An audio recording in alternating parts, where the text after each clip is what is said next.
Hello बच्चों, I am your educator पूजा शर्मा और आप सबका स्वागत है न्यूटन मेंडल क्लासेस में। कल हमने 11th क्लास का बिल्कुल बेसिक पढ़ा था कि फोर्स क्या होता है, फिजिक्स क्या होती है, साइंस क्या होती है। कल जो हमने लास्ट टॉपिक पढ़ा था उसमें हमने ये याद किया था कि gravitation force, weak force, strong nuclear force और इलेक्ट्रोमैग्नेटिक फोर्स, इनके बीच में रेशियो क्या होता है। Gravitation force, weak force, electromagnetic force और स्ट्रॉन्ग न्यूक्लियर फोर्स, इनके बीच में रेशियो था 1:10⁻25, 10⁻36 और 10⁻38। ये हम अपनी लास्ट वीडियो में पढ़ चुके थे। वहां से हमने क्या समझा था, फोर्स के बारे में समझा था। आज हम सीखेंगे कि कंजर्वेशन क्या होता है। देखो, कंजर्वेशन का मतलब क्या है। कंजर्वेशन का मतलब होता है हमारे पास constant.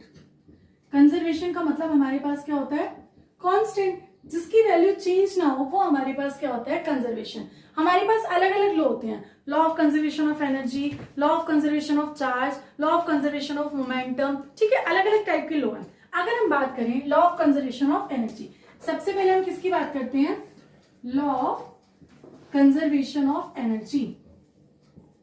Law of conservation of energy, energy का मतलब क्या है, एनर्जी का मतलब पोटेंशियल, एबिलिटी, ताकत, यानी काम करने की एबिलिटी। मैं वीडियो बना रही हूँ, मेरी क्या खर्च हो रही है, एनर्जी। तो ये सारी चीज क्या है, हमारी एनर्जी। हमें क्या पढ़ना है कि law of conservation of energy क्या है। Law of conservation of energy का मतलब है, आप हम लोग शुरू से याद करते हैं, energy can neither be created nor be destroyed but it can be change from one form to another. आज इस लाइन का मीनिंग समझो। देखो, मतलब है कि बॉडी जो अपने पास एनर्जी है वो एक बॉडी से दूसरी बॉडी में जाती है। कैसे, मार्कर की बात करते हैं, मार्कर यहाँ है, जैसे मैं मार्कर को छोड़ूंगी तो मार्कर क्या आ गया, गिर जाएगा। यहाँ पे मार्कर कैसी एनर्जी है, पोटेंशियल एनर्जी। जैसे जैसे नीचे आ रहा है यहाँ पे कैसी एनर्जी होगी, काइनेटिक एनर्जी, और वापस ही हाथ पे आ गया तो कैसी एनर्जी होगी, पोटेंशियल एनर्जी। ध्यान से सुनना, यहाँ पोटेंशियल एनर्जी, जैसे जैसे आता गया काइनेटिक एनर्जी, फिर आके गिरा तो कैसी एनर्जी होगी, पोटेंशियल एनर्जी। इस दौरान मार्कर ने अपनी पोजीशन तो चेंज की और एनर्जी भी चेंज की, पोटेंशियल एनर्जी से काइनेटिक एनर्जी और काइनेटिक एनर्जी से वापस पोटेंशियल एनर्जी। लेकिन हर एक पॉइंट पे जो दोनों का सम है वो क्या रहता है, कांस्टेंट रहता है। इस लॉ को ही हम कौन सा लॉ बोलते हैं, law of conservation of energy. Law of conservation of energy का मतलब क्या हो गया कि कोई भी बॉडी है, मान लो इसको हमने किसी हाइट से ड्रॉप किया, ठीक है, इस हाइट पे क्या थी, रेस्ट में थी। रेस्ट में होने का मतलब है इसके पास कौन सी एनर्जी थी, पोटेंशियल एनर्जी। इसके पास कौन सी एनर्जी थी, पोटेंशियल एनर्जी। ये क्या करती है, बॉडी ड्रॉप हो रही है, ड्रॉप हो रही है तो इसका मतलब पोटेंशियल एनर्जी इसकी किसमें कन्वर्ट हो गई, काइनेटिक एनर्जी। पोटेंशियल एनर्जी किसमें कन्वर्ट हो गई, काइनेटिक एनर्जी। फिर जब वापस रेस्ट में आ गई तो कौन सी एनर्जी होगी हमारे पास, पोटेंशियल एनर्जी। वापस रेस्ट में तब कौन सी एनर्जी होगी, पोटेंशियल एनर्जी। इस दौरान हर एक पॉइंट पे जो मैकेनिकल एनर्जी है, मैकेनिकल एनर्जी का मतलब है इन दोनों का sum, potential energy plus kinetic energy, वो क्या रहती है, कांस्टेंट रहती है। तो यही हमारे पास क्या होता है, law of conservation of energy. Law of conservation of energy, ठीक है। तो सबसे पहले कंजर्वेशन का मतलब है कांस्टेंट। कंजर्वेशन का मतलब क्या हो गया, कांस्टेंट। फर्स्ट लॉ हमारे पास कौन सा आता है, law of conservation of energy. Energy can neither be created nor be destroyed but it can be change one form to another form. Example के लिए हमने समझा कि जैसे बकेट लो, बकेट में पानी है, वो किसमें, पोटेंशियल एनर्जी में। बकेट को जैसे हम उल्टा करना स्टार्ट करेंगे, पानी क्या होगा, पोटेंशियल एनर्जी से किसमें आ रहा है, काइनेटिक एनर्जी में। लेकिन उसके हर एक पॉइंट पे जो इनका सम है वो क्या रहेगा, कांस्टेंट रहेगा। तो वो किसको ऑबे करता है, law of conservation of energy को। ये समझ में है आपको। अब हमारे पास दूसरा लॉ आता है, law of conservation of charge. दूसरा लॉ हमारे पास कौन सा आता है, law of conservation of charge. Law of conservation of charge. देखो, किसी को कुछ भी समझ में नहीं आए वो इजीली बता सकता है। चार्ज का मतलब क्या है, चार्ज क्या है हमारे पास, किसी भी बॉडी में से इलेक्ट्रॉन का लॉस होना या इलेक्ट्रॉन का गेन होना, ठीक है। अब देखो, एक एग्जांपल लिया हमने, कोई भी एग्जांपल ले लो, जनरली मैं सोडियम क्लोराइड का एग्जांपल लेती हूँ, ठीक है। सोडियम क्लोराइड का हमने एग्जांपल लिया। सोडियम की इलेक्ट्रॉनिक कॉन्फ़िगरेशन फटाफट बताओ कितनी होती है, 281। ये तो 10th क्लास में सीखा हुआ है। क्लोरीन की कितनी होती है, 287। स्टेबल होने के लिए इसको एक इलेक्ट्रॉन लॉस करना है, स्टेबल होने के लिए इसको एक इलेक्ट्रॉन क्या करना है, गेन करना है। सोडियम पे कैसा चार्ज आएगा, पॉजिटिव। क्लोरीन पे कैसा चार्ज आएगा, नेगेटिव। तो इसका मतलब इसने एक इलेक्ट्रॉन को लॉस किया, एक इलेक्ट्रॉन इनकी फैमिली में से चला गया। एक उससे एक इलेक्ट्रॉन को कौन ले आया, क्लोरीन। तो फैमिली में मेंटेन रहा कि नहीं रहा, ये तो ले गया भाई एक इलेक्ट्रॉन, ये क्या किया, उसे एक इलेक्ट्रॉन का क्या ले आया, वापस ले आया। तो चार्ज हमारा कैसा रहा, कंजर्व। चार्ज कैसा रहा हमारा, कंजर्व रहा यानी कांस्टेंट रहा, इलेक्ट्रॉन लॉस हुआ या इलेक्ट्रॉन गेन हुआ, इसका चार्ज पे कोई भी इफेक्ट नहीं पड़ा। जो वैल्यू चार्ज की पहले ही थी वही वैल्यू चार्ज की क्या रहेगी, बाद में रहेगी। ठीक है, तो आज जो हमारा टॉपिक है, देखो कल हमने पढ़ा था फोर्सेस, हमारे यहाँ से 11th क्लास स्टार्ट होती है, इससे पहले का बिल्कुल बेसिक था।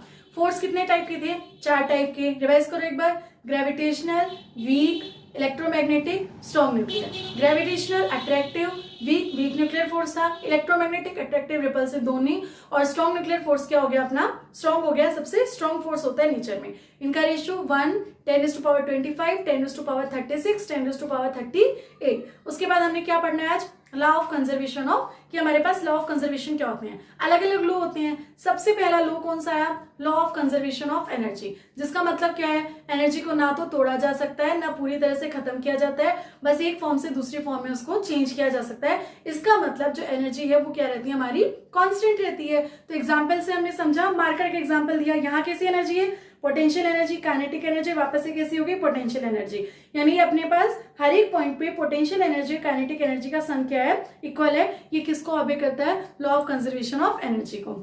उसके बाद दूसरा लॉ कौन सा लिया, law of conservation of charge. Law of conservation of charge का मतलब क्या हो गया, एग्जांपल क्या बोला मैंने, NaCl, सोडियम की इलेक्ट्रॉनिक कॉन्फ़िगरेशन 281, इसने एक इलेक्ट्रॉन भेज दिया। क्लोरीन की इलेक्ट्रॉनिक कॉन्फ़िगरेशन 287, ये एक इलेक्ट्रॉन को ले आया, एक इलेक्ट्रॉन गया, एक इलेक्ट्रॉन वापस आ गया, कोई कमी हुई नहीं हुई ना, बैलेंस हो गया। तो चार्ज कैसा हो गया हमारा, कंजर्व। ये हमारे दो कौन से चार्ज थे, law of conservation of energy, law of conservation of charge. अब हम चलते हैं अपने अगले लॉ पे, जिसका नाम हमारे पास है, देखो अब थर्ड लॉ कौन सा हमारा, law of conservation of linear momentum. कौन सा लॉ है, law of conservation of linear momentum. देखो आप सब लोगों को पता था एनर्जी क्या होती है, चार्ज क्या होती है। अब हमारा एक न्यू नेम आया जिसका नाम क्या है, लीनियर मोमेंटम। वैसे तो न्यू नहीं है, हम 10th क्लास में पढ़ चुके हैं, पर फिर भी देखो थोड़ा सा याद करवा देती हूँ। मोमेंटम का मतलब क्या था हमारे पास, मोमेंटम को किससे डिनोट करते हैं, पी से। इसके आगे एक वर्ड लिखा हुआ है लीनियर। हमारे पास मोमेंटम दो टाइप के होते हैं, एक लीनियर मोमेंटम होता है और एक कौन सा होता है, एंगुलर मोमेंटम। सबसे पहले हम किसकी बात करते हैं, लीनियर मोमेंटम की। डिनोट किससे करते हैं, पी से। P इज इक्वल टू क्या होता है हमारा, m इंटू वी, यानी मोमेंटम का मतलब होता है product of mass and velocity. जैसे एग्जांपल आप लोगों ने पढ़ा होगा खूब कि एक क्रिकेटर है, जब वो बॉल को कैच करता है तो अपने हाथों को क्या करता है, पीछे करता है। किस वजह से, वो टाइम कम हो जाता है और उसका मोमेंटम भी क्या हो जाता है, कम हो जाता है, जिसकी वजह से वो चोट नहीं लगती। ठीक है, तो लीनियर मोमेंटम का मतलब क्या है, अब ये कह रहा है कि लॉ ऑफ कंजर्वेशन, इसके आगे भी क्या लगाते हैं, लॉ ऑफ कंजर्वेशन। देखो फिजिक्स में जिस वर्ड के आगे लॉ ऑफ कंजर्वेशन लग गया, इसका मतलब है कि वो हमेशा क्या रहेगा, कांस्टेंट रहेगा, वैल्यू पहले भी उतनी और बाद में भी उतनी, कोई फर्क नहीं पड़ेगा। अब law of conservation of linear momentum का मतलब क्या हुआ, एग्जांपल देती हूँ जिसमें हमें इंटरेस्ट आता है। बंदूक का एग्जाम्पल लेते हैं, गन लिया हमने, ठीक है। अब गन है, गन के अंदर क्या है, गोली है, भैया ना, उस गन के अंदर गोली है, वो दोनों क्या है अपने पास, कांस्टेंट है, कि जब तक वो चलेगी नहीं, जब तक उसकी वैल्यू पे फर्क पड़ेगा नहीं। यानी शुरू में उसका मोमेंटम कितना है, 0 है। जब तक हमारी गन हमने रिकॉइल नहीं की तब तक उसका मोमेंटम कितना है, 0 है। जैसे ही गन से गोली निकलेगी, जैसे ही गन से क्या निकलेगी, गोली निकलेगी, तो हाथ क्या करता है, पीछे की तरफ झटका मारता है। हाथ पीछे की तरफ झटका मारता है ना, ये किस वजह से, ये गोली निकलेगी, ये जितनी यहाँ पे निकलेगी उतना ही क्या होगा, पीछे झटका मारेगा। इसका मतलब ये बैलेंस करता है किसको, लॉ ऑफ कंजर्वेशन को। तो ये हमारे पास क्या होता है, law of conservation of linear momentum. Law of conservation of, सबसे पहले मोमेंटम का मतलब है product of mass and velocity, ठीक है। जो जनरली मोमेंटम लेते हैं, P is equal to m into v. Linear momentum का बेस्ट एग्जाम्पल है recoiling of gun. Recoiling of gun में क्या किया गया हमारे पास, कि हमने कोई भी अपने पास क्या की, बंदूक ली, गोली चलाई। गोली चलाने से क्या हुआ कि वो जैसे ही निकलेगी, हाथ क्या करेगा, पीछे की तरफ झटका देगा। झटका देने से क्या हुआ अपने पास, कि जितना भाई मोमेंटम पहले कितना था उसका बॉडी का, इस गन का मोमेंटम पहले कितना था, 0। जब झटका दिया तब भी उसका मोमेंटम कितना रहा, बाद में 0। 0 से मीनिंग है कि पहले जितनी वैल्यू थी कांस्टेंट रहेगा, उतना ही हमारा क्या रहेगा बाद में। तो ये वैल्यू क्या हमारी चेंज नहीं हुई, जितनी इनिशियल वैल्यू थी इतनी हमारी क्या रहेगी, फाइनल वैल्यू रहेगी। तो इसको हमने क्या बोला, law of conservation of linear momentum. अब अगला हमारे पास क्या आता है, law of conservation of angular momentum. अब इस पे क्या लगा दिया, एंगुलर। अगला हमारा क्या है, law of conservation of angular momentum. अब की बार हमने क्या लगा दिया, एंगुलर। तो सबसे पहले समझो, मोमेंटम का मतलब तो हमें पता है मास इनटू वेलोसिटी। इसमें एक नया वर्ड इंट्रोड्यूस कर दिया, एंगुलर। एंगुलर का मतलब क्या है, सर्कल, कोई भी ऑब्जेक्ट सर्कल में रोटेट करता है उस वर्ड के आगे क्या लगाते हैं, एंगुलर। जैसे सिंपल जो वेलोसिटी है उसे हम क्या लिखते हैं, लीनियर वेलोसिटी, लेकिन अगर वही वेलोसिटी सर्कुलर में हो जाएगी तो उसे क्या बोलेंगे, एंगुलर वेलोसिटी। ठीक है, जैसे स्पीड है सिंपल क्या लिखते हैं, लीनियर स्पीड, और अगर वही सर्कुलर में हो जाएगी तो उसके आगे क्या लगा देंगे, एंगुलर स्पीड। तो law of conservation of angular momentum का मतलब क्या हो गया, जब मोमेंटम सर्कल में बात करें, एक धागा लो, धागे से पत्थर को बांधो और उसको ऐसे घुमाओ, तो एक ऐसा मोमेंटम हो रहा है, इस दौरान जो मोमेंटम है वो कौन सा है, एंगुलर। और अगर धागे को ऐसे पेंडुलम की जैसे करोगे, इस दौरान जो मोमेंटम है वो कैसा मोमेंटम है हमारा, लीनियर मोमेंटम। तो सर्कल में जो मोमेंटम है वो कौन सा मोमेंटम हुआ, एंगुलर मोमेंटम। इसका फॉर्मूला हमारे पास होता है L is equal to r cross p. इसका फॉर्मूला क्या होता है, L is equal to r cross p. L का मतलब है एंगुलर मोमेंटम, R का मतलब है डिस्टेंस, और P का मतलब लीनियर मोमेंटम।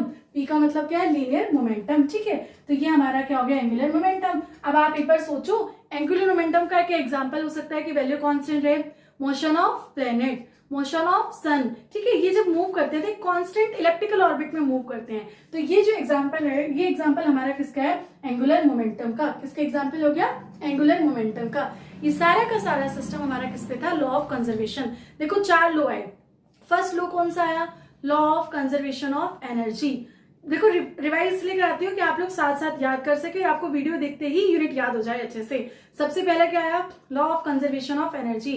एनर्जी का मतलब क्या होता है, ability to do work. Energy को ना तो तोड़ा जाता है ना खत्म किया जा सकता है, एक फॉर्म से दूसरी फॉर्म में चेंज किया जाता है। एग्जाम्पल याद करो, मार्कर का एग्जांपल दिया था, potential energy, kinetic energy, potential energy, ये क्या रहेगी, कांस्टेंट। बकेट के एग्जांपल दिया था, पानी डलेगा, potential energy, kinetic energy, potential energy, क्या रहेगा ये, कांस्टेंट। उसके बाद सेकंड पे आओ, सेकंड क्या था, law of conservation of charge. Charge का मतलब क्या था, चार्ज का पॉजिटिव और नेगेटिव, जितना इलेक्ट्रॉन गया उतना इलेक्ट्रॉन को क्या ले लेगा वो वापस, तो चार्ज क्या रहेगा, कंजर्व। तीसरा क्या आया, law of conservation of linear momentum. Momentum का मतलब क्या हो गया, मास इनटू वेलोसिटी, पी से डिनोट करते हैं। लीनियर मोमेंटम के एग्जांपल क्या लिया, गन का, याद रखना अपना फेवरेट एग्जांपल गन।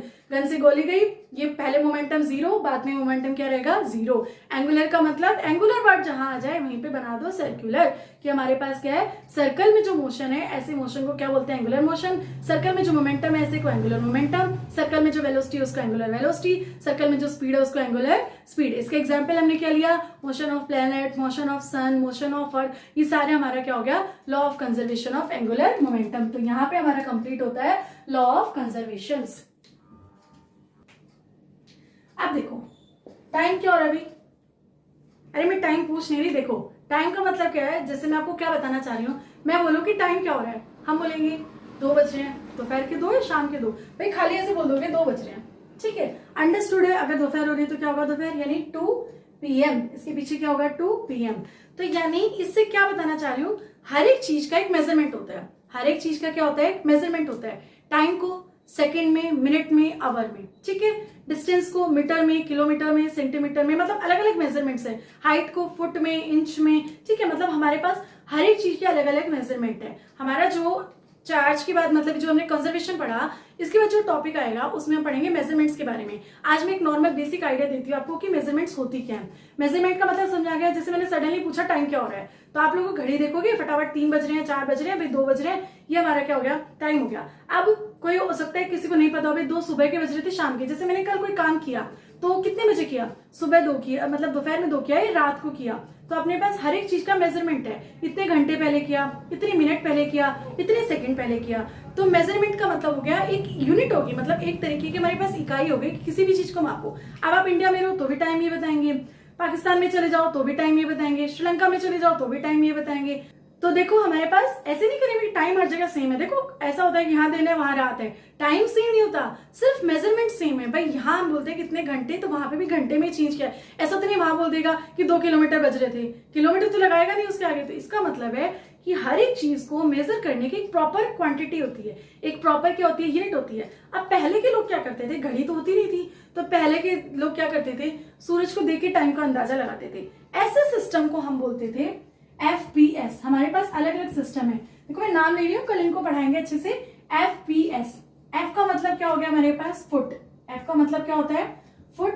P का मतलब हमारे पास क्या हो गया, पाउंड। और S का मतलब हमारे पास क्या हो गया सेकंड, F का मतलब क्या हो गया हमारा फुट, P का मतलब क्या हो गया पाउंड और S का मतलब क्या हो गया हमारा सेकंड। ठीक है, इसके अलावा हमारा और सिस्टम कौन से होते हैं, MKS और CGS।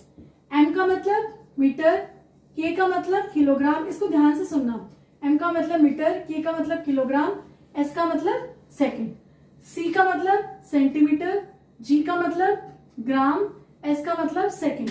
देखो मैंने जो टाइम का एग्जांपल लिया उसके अकॉर्डिंग हमारे पास 3 सिस्टम ऑफ यूनिट होते हैं। कौन कौन से, 3 सिस्टम ऑफ यूनिट होते हैं। First one is MKS, second one is MKS, third one is CGS।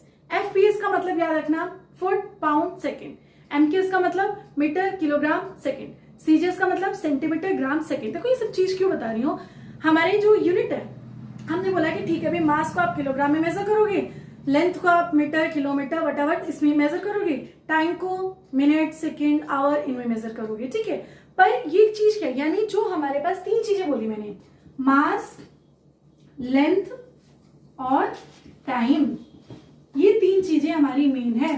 इन्हें हम कैसी क्वांटिटी बोलते हैं, फंडामेंटल। इन्हें कैसी क्वांटिटी बोला जाता है, फंडामेंटल। हमारे पास 2 टाइप की क्वांटिटी होती है, एक फंडामेंटल और एक कौन सी होती है अपनी डेराइव। फंडामेंटल हमारे पास कितनी क्वांटिटी होती है, 7, या आई कैसे भी दिखना। सबसे पहले 3 सिस्टम है, वापस से रिवाइज करना। 3 सिस्टम में पहले का नाम क्या है FPS, दूसरे का नाम क्या है CGS, तीसरे का नाम क्या है MKS। FPS का मतलब क्या हो गया फुट, P का मतलब क्या हो गया पाउंड, S का मतलब क्या हो गया सेकेंड, C में इसका मतलब क्या हो गया सेंटीमीटर, G का मतलब क्या हो गया ग्राम, S का मतलब क्या हो गया सेकेंड।